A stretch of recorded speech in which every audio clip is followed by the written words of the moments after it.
देखिए बेटा, exercise 9.4 class 12th exercise 9.4 का बेटा क्वेश्चन है 17। क्वेश्चन नंबर 17 क्या है बेटा? Find the equation of a curve. Curve का बेटा इक्वेशन फाइंड करना है। पासिंग थ्रू, जो गुजरता है पॉइंट 0, -2, जो पॉइंट 0, -2 से गुजरता है। Given that the any point x, y, जो point x, y curve the product of the slope of its tangent y and coordinate of the tangent equal to x coordinate. देखिए बेटा, इसमें क्या दे रखा है कि हमें इक्वेशन फाइंड करना है कर्व का, जो पॉइंट 0, -2 से जो गुजरता हो। ठीक है, अच्छा पॉइंट क्या दे रखा है बेटा? वो दे रखा है 0, -2। ठीक है, अब देखिए यहाँ तक हो गया। Given that any point x, y, जो कोई पॉइंट है वो क्या है x, y on the curve, जो कर्व पर पॉइंट कौन सा है बेटा x, y, और जो कर्व है ना उसमें जो वैल्यू दे रखी है, पॉइंट क्या दे रखा है? Product of the slope, product of the slope. अच्छा पहले स्लोप निकालते हैं, किस पर? Slope on the point, slope equal to क्या होता है बेटा? dy/dx। क्या होता है बेटा? dy/dx। अच्छा इसमें दे रखा है द प्रोडक्ट ऑफ स्लोप। देखिए प्रोडक्ट दे रखा है, प्रोडक्ट मतलब मल्टीप्लाई, किस किस का दे रखा है? Slope of its tangent, slope of its tangent क्या है बेटा? यही है, स्लोप ऑफ इट्स टेंजेंट मतलब dy/dx, slope of its tangent and by coordinate, and by coordinate. देखो बेटा अब यहाँ से दोबारा समझ लीजिए, इसमें प्रोडक्ट देकर दे रखा है, प्रोडक्ट का मतलब मल्टीप्लाई दे रखा है, लेकिन किस किस का? स्लोप ऑफ इट्स टेंजेंट, इसी को बोलते हैं जो स्लोप, जो dy/dx है ना, स्लोप ऑफ इट्स टेंजेंट, जो स्लोप ऑफ प्रोडक्ट दे रखा है किसका? Slope of tangent dy/dx and by coordinate मतलब बाई कोऑर्डिनेट, दोनों का प्रोडक्ट दे रखा था, और वो पॉइंट इज इक्वल, और वो इक्वल है किसके? एक्स कोऑर्डिनेट के, किसके? एक्स कोऑर्डिनेट के। बस ये बात है, product of slope of its tangent dy/dx and coordinate by, product किस किस का दे रखा था? स्लोप का और y का, और वो इक्वल है बेटा किसके? x के। बस ये है, ठीक है। अब देखिए dy/dx multiply y equal to x, तो dy/y इक्वल टू एक्स और dx हो जाएगा इधर, ठीक है। अब इसका क्या करते हैं? इंटीग्रेशन करते हैं। क्या करते हैं बेटा? इंटीग्रेशन करते हैं। अब देखिए इंटीग्रेशन करेंगे तो बाई का इंटीग्रेशन करेंगे तो क्या हो जाएगा? बाई का इंटीग्रेशन हो जाएगा, देखिए ये क्या है?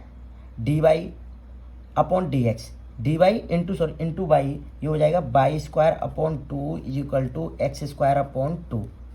बाई का इंटीग्रेशन करेंगे तो क्या हो जाएगा? y²/2 equal to x²/2 plus सी। अब देखिए इसमें क्या करते हैं? y²/2 इक्वल टू x², 2 का मल्टीप्लाई कर देते हैं, x² प्लस 2c/2, 2 से 2, तो y² equal to x² plus 2c। ठीक है, यहाँ तक आपकी समझ में आ गया होगा। अब पॉइंट क्या दे रखा था? पॉइंट दे रखा था एट अ पॉइंट 0, तो ये x की वैल्यू हो गई, ये बेटा y की वैल्यू हो गई, तो -2 का स्क्वायर करेंगे तो ये हो जाएगा 4, और ये x की वैल्यू 0 प्लस 2c, तो 4 इज इक्वल टू क्या आ जाएगा बेटा? 2c, 2 से बेटा 4, 2 टाइम्स, तो यहाँ से c की वैल्यू क्या आई बेटा? 2, c की वैल्यू क्या आ जाएगी बेटा? 2। अब देखिए अब क्या करेंगे? देखिए यहाँ पर y² plus x² plus 2c था ना, y² plus x² plus 2c, यहीं पर बेटा c की वैल्यू फाइंड कर देंगे। ये से मान लेना इक्वेशन फर्स्ट। अब देखिए y² is equal to x² plus 2c, यही तो इक्वेशन फर्स्ट था। अब y² प्लस x² प्लस 2 और c की मल्टीप्लाई, c की वैल्यू 2, तो 2 का मल्टीप्लाई कर देंगे, यहाँ इक्वल है, तो y² is equal to x² plus 4, ठीक है। y² और x² को बेटा इधर ले आएंगे, तो y² minus x² is equal to क्या आ जाएगा बेटा? 4। ये इसका आंसर हो जाएगा। कुछ नहीं था बेटा, जो इसमें देखो प्रोडक्ट दे रखा था, मल्टीप्लाई दे रखा था किसका, स्लोप का और वाई का, और वो इक्वल था एक्स के, बस डी वाई। और ये इसका इंटीग्रेशन किया y square upon two, x का x square upon two plus c y square, और इसको फ्रैक्शन को सॉल्व किया, two c x square plus two c upon two, two से टू कट गया, y square equal to x square plus two c. इसे मान लेना equation number first. अब पॉइंट दे रखा था 0,-2, पॉइंट क्या दे रखा था 0,-2, ये एक्स की वैल्यू 0 होगी, बाई की वैल्यू -2, तो इसका रख देते यहाँ पे बेटा सी की वैल्यू आ गई, और सी की वैल्यू बेटा इक्वेशन फर्स्ट में रख दी है, बस और क्या है, ठीक है। By square plus x square plus 2 और सी की वैल्यू 2, 2 2 4, और एक्स स्क्वायर को इधर ले, तो y square minus x square equal to 4। ये था हमारा इक्वेशन क्वेश्चन नंबर 17। कौन सा था बेटा, क्वेश्चन नंबर 17।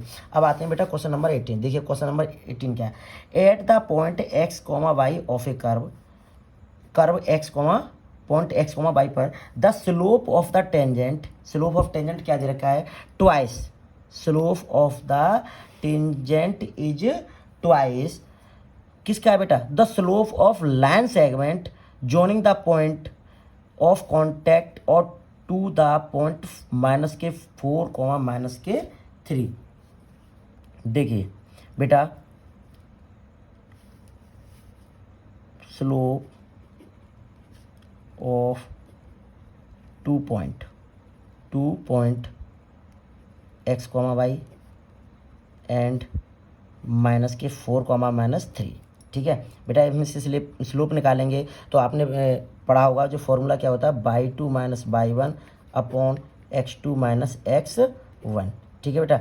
इसे मान लेना x1, इसे मान लेना y1, और इसे मान लेना x2, इसे मान लेना बाई2, तो बाई2 माइनस बाई1 upon x2 minus x1, minus common लेना, ये हो जाएगा 3 + x, ये हो जाएगा बेटा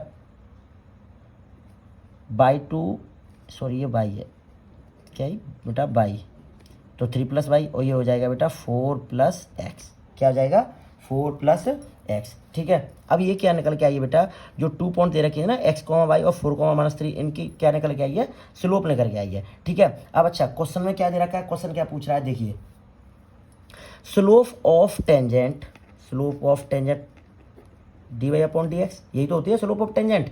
slope of tangent is twice, किसके ट्वाइस है बेटा, जो slope of line segment joining, जो दो पॉइंट को जॉइन कर रहे हैं, ये कौन कौन से दो पॉइंट हैं, x, y और -4, 3, माइनस के 4, -3, ये जो दो पॉइंट हैं ना, इनसे जो स्लोप निकल के आई है 3 + y अपॉन 4 + x, इसके बेटा ये टेंजेंट ऑफ स्लोप है ना, ये इसके ट्वाइस है, क्या बेटा ये ट्वाइस है। समझ में आया नहीं आया, देखिए बेटा 2 पॉइंट दे रखे थे, 2 पॉइंट से मैंने क्या निकाली, स्लोप निकाली। स्लोप निकालने के बाद अब देखिए, अब क्वेश्चन में क्या कह रहा था, कह दो स्लोप ऑफ टेंजेंट मतलब dy/dx, slope of tangent is twice the slope of line segment joining the point of contact 4, -3, ठीक है। तो dy/dx equal to 2, 3 + y upon 4 + x। अब देखिए dy, अब बेटा ये 3 + y है ना, ये आ जाएंगे इसके नीचे, कहाँ जाएंगे बेटा, नीचे, और 2 dy और 3 + y आगे बेटा इसके नीचे, 2 अपॉन 4 + x, 4 + x नीचे रहेंगे, और dx आ जाएगा बेटा इधर, ठीक है। अब क्या करेंगे, दोनों का करेंगे बेटा इंटीग्रेशन, क्या करेंगे इंटीग्रेशन, और 3 + y है बेटा, ये हो जाएंगे log y + 3 या 3 + y, बात एक ही बेटा, ठीक है। 2 इसका इंटीग्रेशन करेंगे, तो 2 log x + 4 + 4 + c। अब देखिए पॉइंट क्या दे रखा है, एट ए पॉइंट क्या दे रखा है, -2, -2, 1। अब बेटा ये x की वैल्यू है, ये बेटा y की वैल्यू है, तो log y की वैल्यू 1 + 3 क्या हो जाएगी बेटा 4 इक्वल टू 2 log x की वैल्यू क्या है, -2 प्लस के 4, ये हो जाएगा 2 + c। अब देखिए log 4 इक्वल टू टू आ जाएगा बेटा इस टू की पावर, तो टू की पावर टू क्या हो जाएगी log 4 प्लस सी, और log 4 को log 4 इधर लेके आएंगे बेटा, तो यहाँ से वैल्यू निकलेगी सी इक्वल टू 0। ठीक है, इसे इक्वेशन फर्स्ट ही मान लेना। ठीक है, अब देखिए सी की वैल्यू क्या निकल के आई है 0। अब देखिए सी की वैल्यू बेटा इक्वेशन में फर्स्ट में रखेंगे, तो इक्वेशन फर्स्ट क्या आती है हमारी, log y plus 3 is equal to 2 log x plus 4। अब बेटा इसमें सी की वैल्यू 0 है, 0 को ऐड करेंगे तो बेटा यही रहेगा। ठीक है, अब देखिए log y plus 3 log y plus 3 is equal to, अब ये 2 है ना, 2 इसके पावर में आ जाएगा, तो log x प्लस 4 का स्क्वायर, और ये log से log कट जाएगा, तो यहाँ हो जाएगा by plus 3 equal x plus 4 का स्क्वायर। ठीक है, ये इसका आंसर आ जाएगा। समझ में आया ना क्वेश्चन? ये था हमारा क्वेश्चन नंबर 18। अब आते हैं बेटा क्वेश्चन नंबर 19 की तरफ। क्वेश्चन नंबर 19 देखिए, the volume of spherical balloon being inflated changed at a constant rate if initially its radius is 3 units and after 3 seconds it is 6 unit. Find the radius of balloon after t second. देखिए बेटा question में क्या क्या रखा है, the volume of spherical balloon, मतलब ये गोलाकार, जो गोलाकार क्या है बेटा, गुब्बारा, बीइंग द इन्फ्लेटेड चेंज, जो बदल रहा है एट ए कांस्टेंट रेट, मतलब कांस्टेंट रेट का मतलब क्या होता है बेटा, स्थिर गति से, है ना। इफ इनिशियली मतलब स्टार्टिंग में इट्स रेडियस इज 3, जो स्टार्टिंग है ना उसमें उस टाइम पर जो वैल्यूम था उसकी जो रेडियस थी बेटा 3। ठीक है, एंड आफ्टर 3 सेकेंड, मतलब 3 सेकेंड के बाद इट्स 6 यूनिट, और उसकी जो 3 सेकेंड के बाद उसकी जो वैल्यूम था उसकी जो रेडियस बेटा 6 हो जाती है। तो find the radius of volume after T second, तो बेटा जो टी सेकेंड के बाद उसकी जो वैल्यूम था ना उसकी रेडियस क्या होगी बेटा, क्वेश्चन में ये पूछा है। ठीक है, देखिए वॉल्यूम ऑफ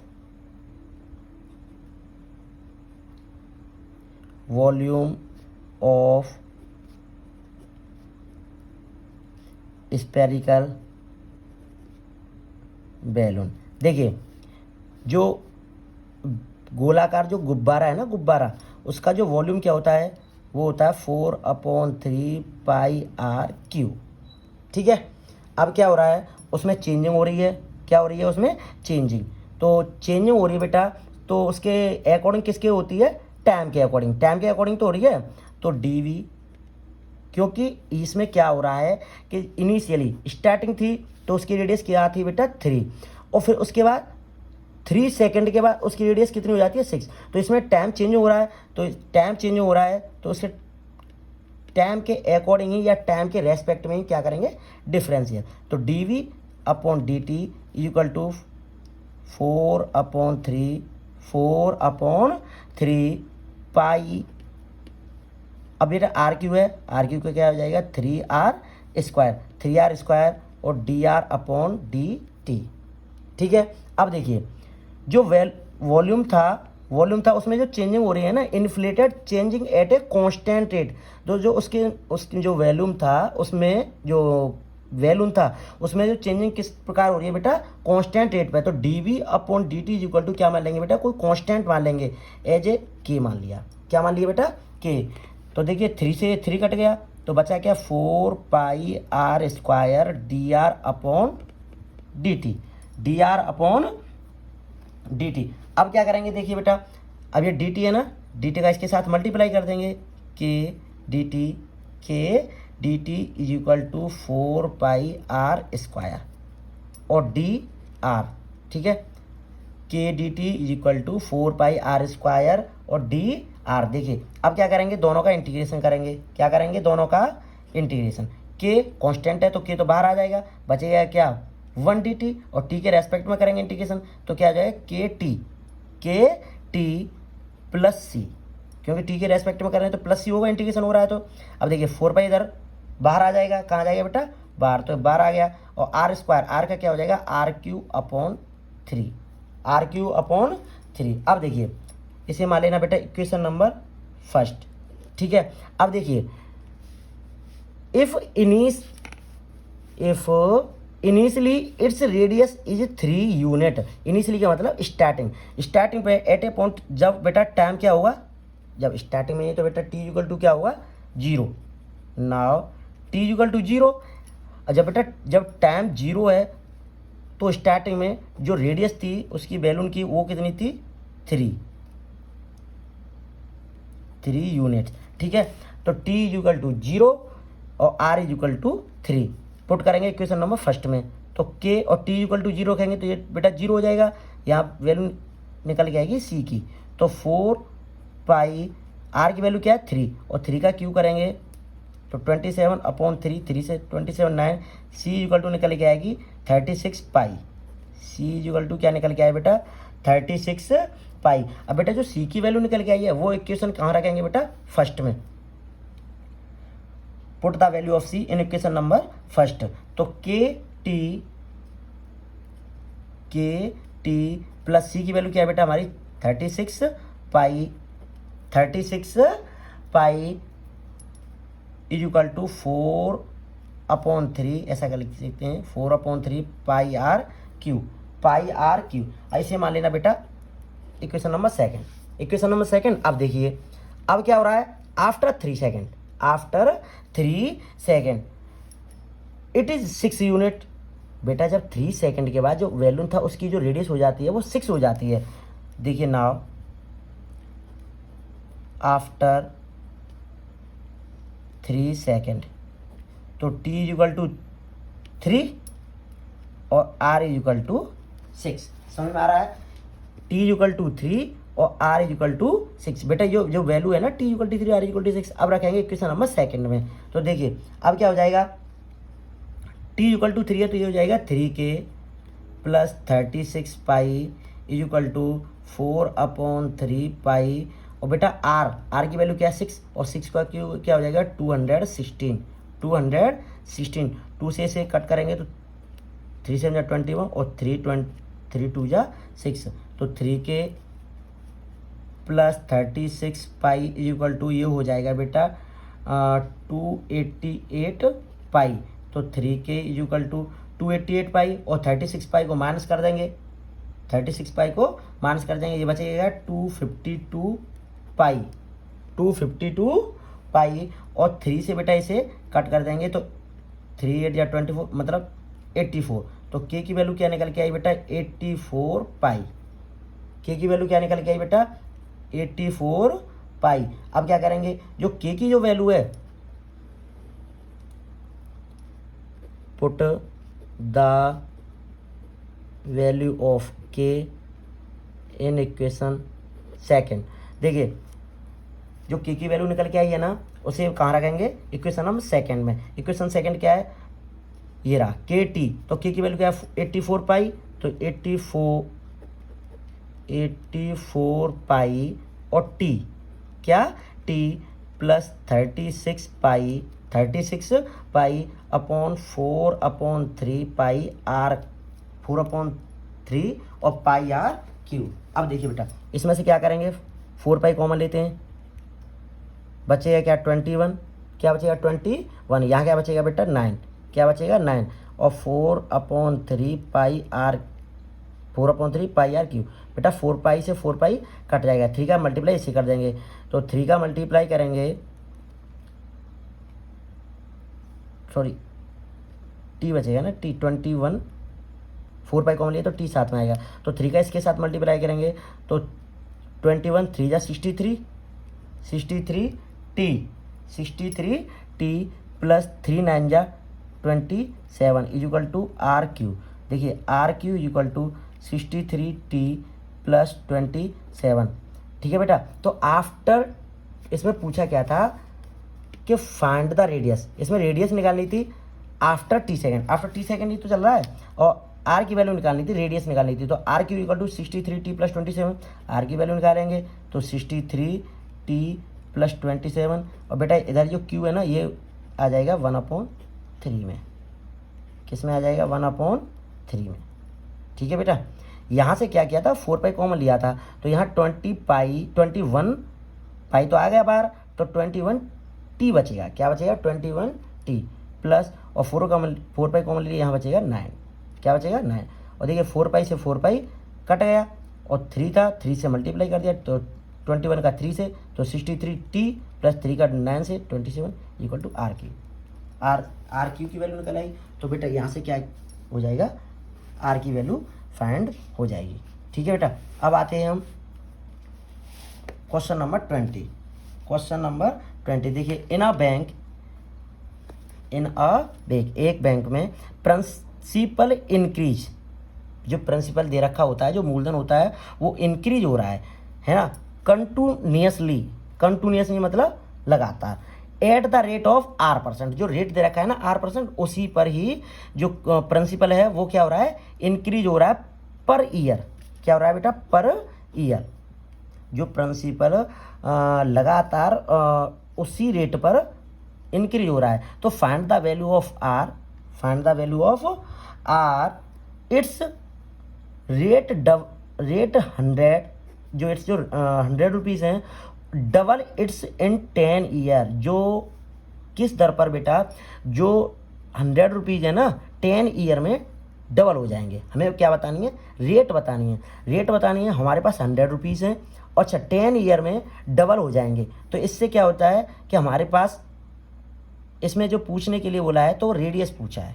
ठीक है, क्या पूछा बेटा? रेडियस। हमारे पास 100 रुपीज़ हैं, इसने ये पूछा कि किस दर से 10 ईयर में डबल हो जाएंगे। देखिए बेटा, अब क्या करेंगे, पहले जैसे इसमें क्या था, प्रिंसिपल इंक्रीज। प्रिंसिपल क्या मतलब होता है? जो मूलधन होता है ना, वो इंक्रीज हो रहा है। किस पर हो रहा है? अब इंक्रीज हो रहा है बेटा, तो उसमें टाइम के अकॉर्डिंग ही तो इंक्रीज होगा। किसके अकॉर्डिंग? टाइम।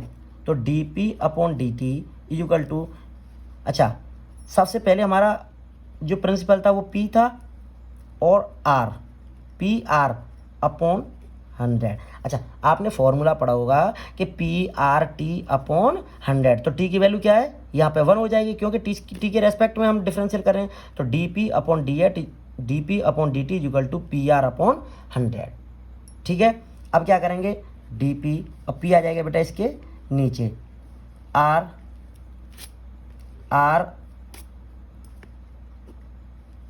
ये P तो यहाँ आ गई, तो R/100, और ये dt आ जाएगा बेटा इसके साथ में। ठीक है, अब क्या करेंगे? दोनों तरफ इंटीग्रेशन करेंगे। क्या करेंगे? दोनों तरफ इंटीग्रेशन करेंगे। तो 1/P ये हो जाएगा बेटा log P। क्या हो जाएगा? log P। अब देखिए R/100 बेटा बाहर आ जाएगा, क्या बचेगा? 1 बचेगा, 1 dt, और 1 का इंटीग्रेशन क्या होगा? t प्लस, अब c आएगा, लेकिन बेटा इसमें log आ रहा है, तो यहाँ पे कर देंगे log c। क्या कर देंगे? log c। अब देखिए log p और log c आ जाएगा, इधर माइनस में आ जाएगा, तो ये हो जाएगा RT/100। अब ये log m minus log n वाला बनेगा, तो log p/c is equal to RT/100। अब बेटा यहाँ से अब p/c की वैल्यू निकालोगे, तो e की पावर RT/ क्या हो जाएगा? 100। और यहाँ से p की वैल्यू निकालोगे, तो c e की पावर RT/100। बेटा इसे मान लेना इक्वेशन नंबर फर्स्ट। ठीक है, अब क्या है बेटा? स्टार्टिंग में नाउ बेटा जब स्टार्टिंग है, तो वहाँ पर t इक्वल टू क्या होगा? 0। t इक्वल टू क्या होगा? 0। t इक्वल टू 0 है, और जो प्रिंसिपल दे रखा है वो कितना बेटा? 100। क्या दे रखा है? 100 दे रखा है। p equal to 100। अब दोनों की वैल्यू इक्वेशन नंबर फर्स्ट में रखेंगे। इक्वेशन नंबर जब फर्स्ट में रखेंगे,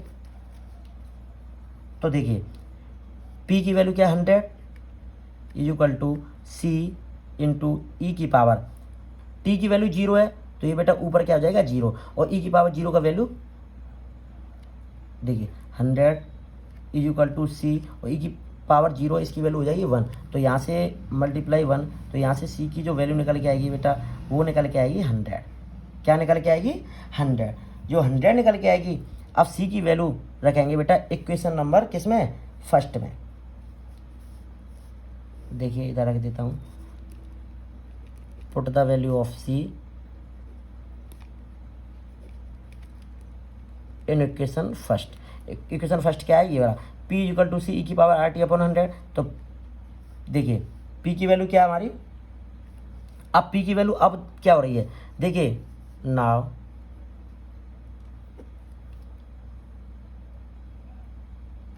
अभी देखिए सी की वैल्यू रखेंगे, यहाँ पे सी की वैल्यू रखेंगे तो P इज इक्वल टू सी की वैल्यू क्या हमारी, यहीं रख देंगे, यहाँ रख देते हैं। देखिए यहाँ थोड़ा जगह कम है।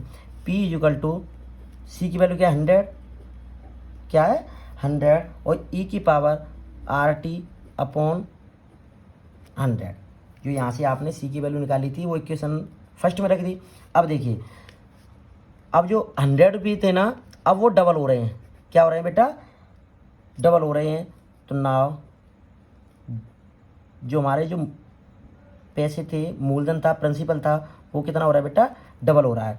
ठीक है, डबल हो रहा है, और टाइम कितना हो रहा है बेटा, 10 ईयर, 10 ईयर। अब देख बेटा जो P की वैल्यू और T की वैल्यू इक्वेशन नंबर फर्स्ट में रखेंगे। इक्वेशन नंबर फर्स्ट क्या है, P की वैल्यू क्या है हमारी, है 200। और देखिए बेटा C की वैल्यू हम निकाल चुके हैं, C की वैल्यू क्या हमारी 100। अब देखिए इंटू E R, और T की वैल्यू क्या हमारी 10 अपॉन 100। देखिए 100 से 202 इज इक्वल टू E की पावर, और देखिए 10 1 जा 10, 10 से 100 10, ये हो जाएंगे R अपॉन 10, R अपॉन 10। अब देखिए ये 2 इज इक्वल टू, क्योंकि ये तो कट गए तो ये बचा R 1 जा R अपॉन 10 हो गया। अब यहाँ से जो R अपॉन 10 की वैल्यू है ना, R अपॉन 10 की वैल्यू, ये जो E है ये हो जाएगा लॉग, यहाँ इसको ओपन कर रहे हैं लॉग में, चेंज कर रहे हैं लॉग में, तो ये हो जाएगा log 2, और ये हो जाएगा R अपॉन 10, log 2 और R अपॉन जो E है ना, इसे लॉग में लेके आ रहा हूँ, तो ये हो जाएगा log 2 और ये हो जाएंगे R अपॉन 10। और log 2 की वैल्यू जो दे रखी है बेटा, वो दे रखी है 0.6931।